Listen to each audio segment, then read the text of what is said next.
Hello, group. This week we're discussing the case of Barbara Norris and how she is in charge of the nurses in the little hospital unit.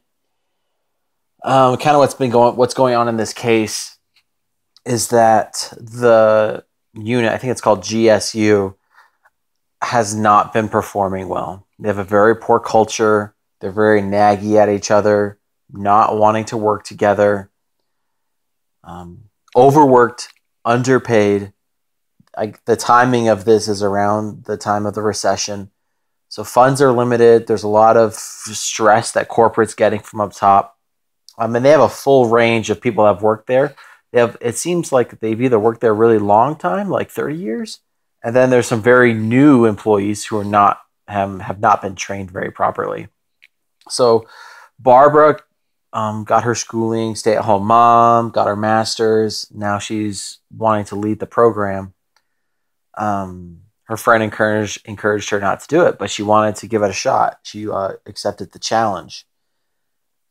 Um, what I find interesting is so that during the offsite, they went off and she kind of wanted to do like a little rah rah, kind of wanted to have everyone get to know each other on a more personal basis. Some I think the can of worms that she opened was more than she was anticipating, especially with not having a lot of solutions to the negativity that she was going to be receiving. I think in order to have her enact change, what I think is that employees need to believe that they're part of something special. They need to believe in the common goal that everyone is working towards and not just survival of the fittest. That that environment is very stressful and it doesn't work within a hospital because it's already stressful enough because you're caring for people's lives. You don't need that stress that comes with the job on top of not receiving enough support from your corporate and from your peers, your coworkers. And so there needs to be a common goal where the employees feel like management believes in them, values them, and is going to take care of them. Currently they feel abandoned, they feel neglected, and they feel like they're being used, overused. Um, Especially the people. The one lady that had been there for like 30 years. She said that she felt that she wasn't even able, in order to be a job for 30 years, you have to really love it. And she loved it to take care of people. And because of the environment, she felt like she isn't able to do her job of actually caring for patients, for people. And that's why she wakes up every day and goes to work. So the common goal needs to be, um, that we care for our people, um, that we support each other, and that we're going to give the number one care possible. Um, the patients are always first. Those messages. In order to do those messages, the nurses need to work less. They need to have they need to have less patients there so that they're able to do their job effectively, especially the younger nurses who are just kind of thrown into situations that they're not prepared for.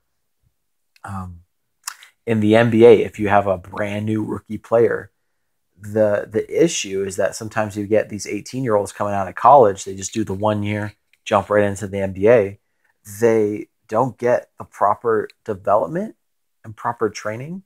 And so they're actually extremely great recruits, but they're just kids.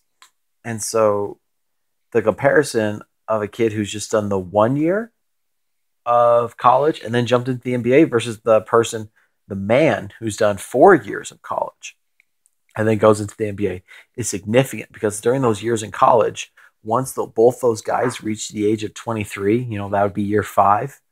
Um, the the person who has done the 4 years of college, now he's the star of the team. He has the confidence, the mental stability to then take on the NBA versus the kid who's just been there the 1 year thrown in his first year, everyone has all these high hopes for this 19-year-old, and he doesn't live up because he's 19. He's just a kid, and he's playing against all these men, and he's still growing.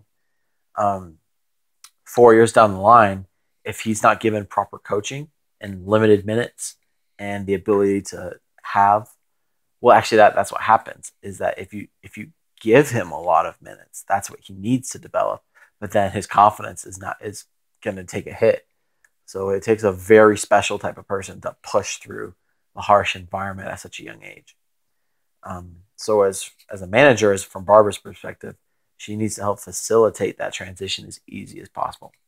So I think that there needs to be less patience given to them to equal the workforce, because they're on a hiring freeze, so they're down. So the amount of service coming in needs to match the amount of personnel they have. They need to restructure their financial program so that it offers incentives, proper incentives. And yeah, I think Barbara's gotten over her head. Honestly, I don't think I would have taken it, not without first having made a plan and getting the okay from the director. That when he says, "I need you to fix it," I need to know what that means. I need to know, okay, you want me to fix it?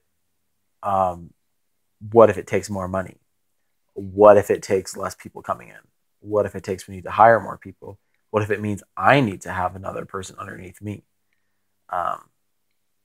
You can do the best you can, but you don't want to start your career off that rocky. So that's it. Thanks, group.